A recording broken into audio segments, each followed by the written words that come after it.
香港國安法限制咗言論自由同新聞自由，為新聞工作者帶嚟寒蟬效應。3間媒體機構相繼停刊，自我審查成為常態。記者被捕，了解國安法同條例嘅適用範圍，以及點樣避免誤墮法網非常重要。多名記者被指阻差辦公而被拘留，各種原因包括未出示身份證、阻礙警方執行職務，或者喺合法搜查嘅時候唔應門。要避免被拘留，應該喺警方要求之下，迅速明確咁提供身份證，向警方表明記者身份，以免被質疑在場目的。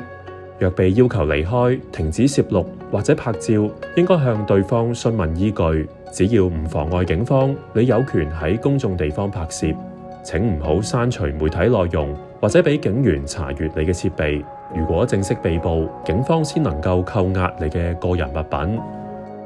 保持冷靜，唔好提高聲量，或者做出突發行為，安全咁將過程記錄落嚟，或者可以成為重要嘅呈堂證供。有記者被控喺查冊嘅時候作出虛假陳述而經歷法庭審訊。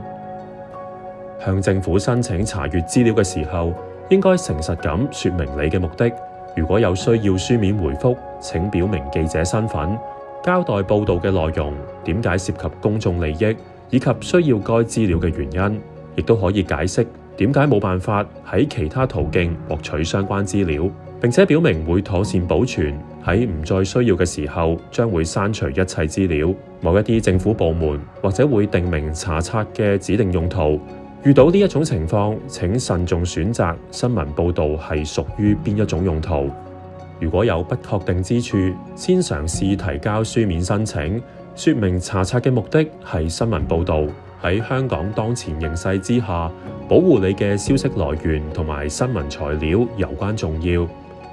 新嘅國安法賦予警方更大嘅搜查同埋扣押權，因此你要特別小心。應該匿名處理機密嘅消息來源，唔好喺所屬機構嘅設備或者地方存放敏感資料。使用加密通訊應用程式，例如 Signal 同埋 ProtonMail。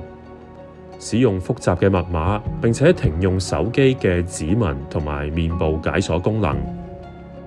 定期使用安全刪除軟件，清除敏感資料，防止被還原。如果警方到達你嘅居所或者辦公室，請聯絡你嘅律師，並且要求警員等待律師到場之後先開始搜查。不過，警方冇義務配合你嘅要求。請仔細閱讀法庭手令，了解手令係咪根據國安法發出，因為咁樣會影響警方嘅搜查權。喺非國安法案件入面，新聞材料受法律保障。警方需要有法官發出嘅特定手令，先能夠檢取新聞材料。喺搜查期間，告知警員你所擁有嘅新聞材料，其後佢哋需要將包含新聞材料嘅設備或者文件封存喺袋入面。喺國安法案件當中，以上對新聞材料嘅保障並唔適用。你要記錄被扣押嘅物品，向警方索取物品清單。喺唔妨礙警方執法嘅前提之下，可以拍片記錄搜查過程。請記得，無視警方行使手令，唔提供材料係違法㗎。要清楚理解所有要求，唔好提供超出手令適用範圍嘅新聞材料，並且適時回應。相較以往，而家喺香港從事新聞工作會面對更重大嘅風險，必須格外小心，保護自己同埋你嘅聯絡人，以免被捕。如果想了解更多資訊，歡迎瀏覽人人有權網站，亦都可以分享呢條影片，有助更加多人了解自己嘅權利。